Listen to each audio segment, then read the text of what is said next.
नमस्कार, जय हिंद। मैं मोहन पाठक और आप देख रहे हैं the village student YouTube channel. तो साथियों, आज की कक्षा में हम देखने वाले हैं यूपीटीटी टॉप 10 के अंतर्गत संस्कृत के 10 यानी कि 10 या 8 जो भी क्वेश्चन होंगे, करीब हम आपको 10 से ज़्यादा क्वेश्चन यहाँ पे प्रोवाइड करा देंगे और उसका विथ एक्सप्लेनेशन के साथ। तो चलिए आज का पहला क्वेश्चन हम देखते हैं। ऊष्म व्यंजन की संख्या कितनी होती है? तो ऊष्म व्यंजन जो होता है ये उच्चारण स्थान जो होते हैं और व्यंजनों की संख्या जो होती है। तो आप अगर मैं इससे एक क्वेश्चन आपको बताऊं तो ईचू यशानाम तालु क्या होता है? ईचू यशानाम तालु, ईचू यशानाम तालु, ठीक है, ईचू यशानाम तालु। तो ये जो होता है ई और च वर्ग और य और स, ये जो आपका स है ये तालव्य स होता है और ये दंती स होता है, ठीक है। तो यहाँ हम तालव्य स की बात कर रहे हैं। किसकी बात कर रहे हैं? तालव्य स की बात कर रहे हैं, ठीक है। तो ये जो तालव्य स है ये इसका उच्चारण स्थान क्या होता है? तालु होता है। किस सूत्र के अनुसार? ईचू यशानाम तालु। तो अब हम बात करते हैं ऊष्म व्यंजनों की संख्या कितनी है। तो ऊष्म व्यंजनों की संख्या 4 है। श, श, श, ह, ठीक है। ह का उच्चारण स्थान क्या होता है? अकूह विसर्जनीयानाम कंठः, अकूह, अकूह विसर्जनीयानाम कंठः। अ, क, ह और विसर्ग का उच्चारण स्थान क्या होता है? कंठ होता है, ठीक है। क्या होता है? कंठ होता है, ठीक है। इतना आपको पता चल गया। अब ऊष्म व्यंजन क्या होता है? ऊष्म व्यंजन जो होते हैं ये 4 होते हैं। अब हम व्यंजन की बात करते हैं तो एक होता है स्पर्श व्यंजन, स्पर्श व्यंजन। इनकी संख्या कितनी होती है? 25 होती है।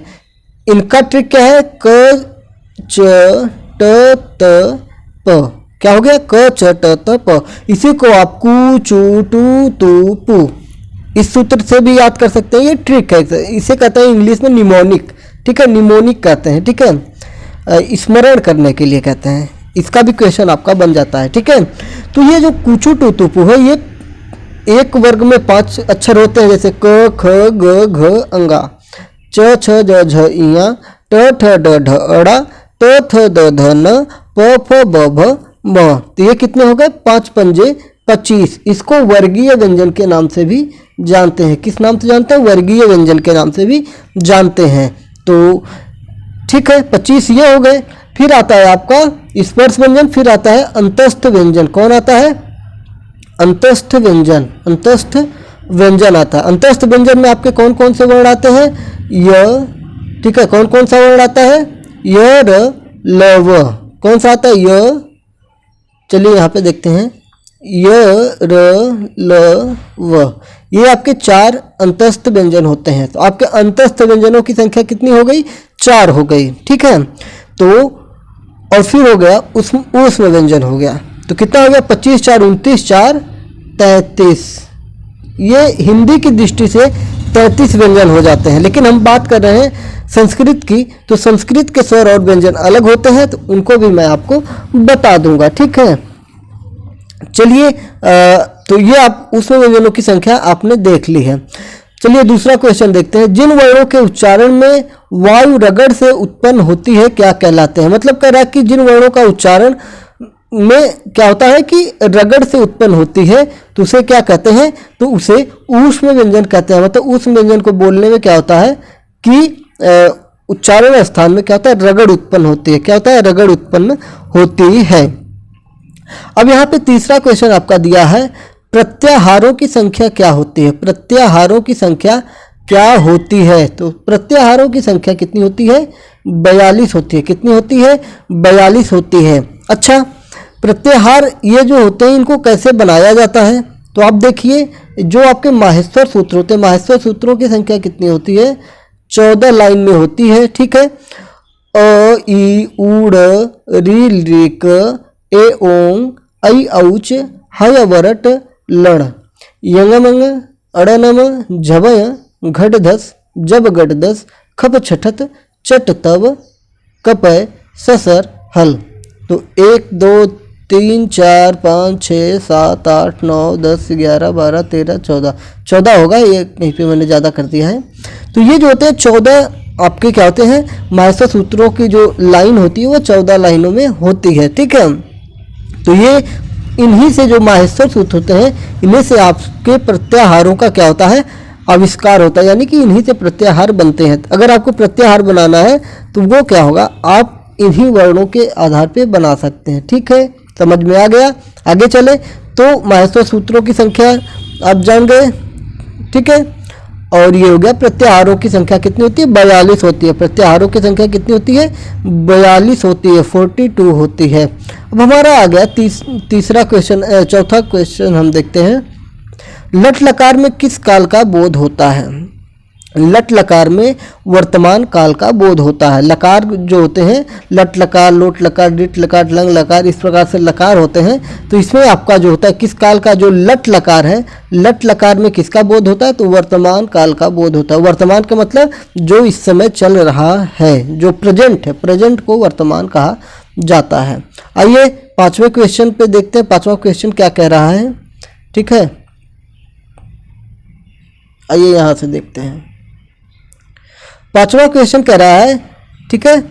5वां क्वेश्चन कह रहा है क्रिया के सीधे संबंध रखने वाले शब्दों को क्या कहते हैं। तो भैया कारक कहते हैं। क्या कहते हैं, कारक कहते हैं। कर्ता ने कर्म को करण से के द्वारा संप्रदान से, इस प्रकार से आपका जो कारक होता है उसे क्या कहते हैं, कारक कहा जाता है, मतलब सीधा संबंध रखता है, ठीक है। अच्छा, संप्रदान एक कारक होता है, संप्रदान कारक। अच्छा छोड़िए, अपादान कारक मतलब अगर कहीं पर अलगाव की बात की जाएगी, अलगाव की बात की जाएगी तो वहाँ पे क्या हो जाएगा, आपका अपादान कारक हो जाएगा। क्या हो जाएगा, अपादान कारक हो जाएगा जब अलगाव की बात की जाएगी। तो चलिए नेक्स्ट क्वेश्चन को देखते हैं। संस्कृत में कारक कितने होते हैं, देखिए इसीलिए मैं आपको पीछे नहीं बता रहा था कारकों की संख्या, स्वर व्यंजन की संख्या, क्योंकि वहाँ पे आपका कंफ्यूज हो जाएगा हिंदी वाले से। तो मैं एक उस पर बढ़िया से स्वर और व्यंजन को, जब स्वर व्यंजन का क्वेश्चन मैं लूँगा तो वहाँ पे आपको पूरा कंफर्म करवा दूंगा कि संस्कृत में और हिंदी में दोनों में डिफरेंस करा के बताऊंगा ना, तब आपका क्लियर होगा। क्योंकि आपको बता दूंगा फिर आप हिंदी वाला पढ़ेंगे तो कंफ्यूज हो जाएंगे। हिंदी में कारकों की संख्या कुछ ज़्यादा होती है, संस्कृत में कम होती है। हिंदी में व्यंजन जो वचन होते हैं वो एक वचन बहुवचन होते हैं, संस्कृत में एक वचन द्विवचन बहुवचन इस प्रकार से होता है। ये सारी चीज़ें आपको ध्यान में रखनी पड़ेगी, ठीक है। हाँ, तो संस्कृत में कारकों की संख्या कितनी है, 6 है। तो इसको आप क्या कर सकते हैं, रट सकते हैं, रट्टा मान लीजिए। संस्कृत में कारकों की संख्या कितनी है, 6 है। कर्ता कारक में कौन सी विभक्ति होती है, तो कर्ता कारक में प्रथमा विभक्ति होती है। कर्ता कारक में प्रथमा विभक्ति होती है, यहाँ पे मिसप्रिंटिंग है, प्रथमा विभक्ति होती है कर्ता कारक में। देखिए कर्ता कारक प्रथमा विभक्ति, कर्ता कर्म, कर्म कारक में देखिए कर्ता कर्म प्रथमा विभक्ति, कर्म कारक में द्वितीय विभक्ति, कर्ता कर्म करण, करण कारक में तृतीया विभक्ति होती है, तृतीया विभक्ति होती है। राम ने रावण को बाण से मारा, तो रामेण बाणेन हतोह करके इस प्रकार से आपका हो जाएगा। तो ये आपका तृतीय विभक्ति हो जाएगी। कर्म कारक में कौन सी विभक्ति होती है, द्वितीय विभक्ति। यहाँ पे क्वेश्चन भी दे रखा है, कर्म कारक में कौन सी विभक्ति होती है, द्वितीय विभक्ति होती है। तो चलिए 8 क्वेश्चन पे हम श्रृंखला खत्म करें। वैसे 10 क्वेश्चनों की श्रृंखला है, तो आपको 10 से ज़्यादा क्वेश्चन ही इस क्लास में आपको मिल गए हैं, क्योंकि पहले ही क्वेश्चन में मैंने 7-8 क्वेश्चन एक्सप्लेन करवा दिए। तो चलिए फिर कल मिलते हैं। जय हिंद, नमस्कार। चैनल पर नए हैं तो चैनल को आप, अगर आपको लगता है कि इस वीडियो से आपको कोई लाभ हो रहा है तो आप चैनल के साथ जुड़ सकते हैं। जुड़ने के लिए क्या करना पड़ेगा, चैनल को सब्सक्राइब करना पड़ेगा। चलिए जय हिंद, नमस्कार।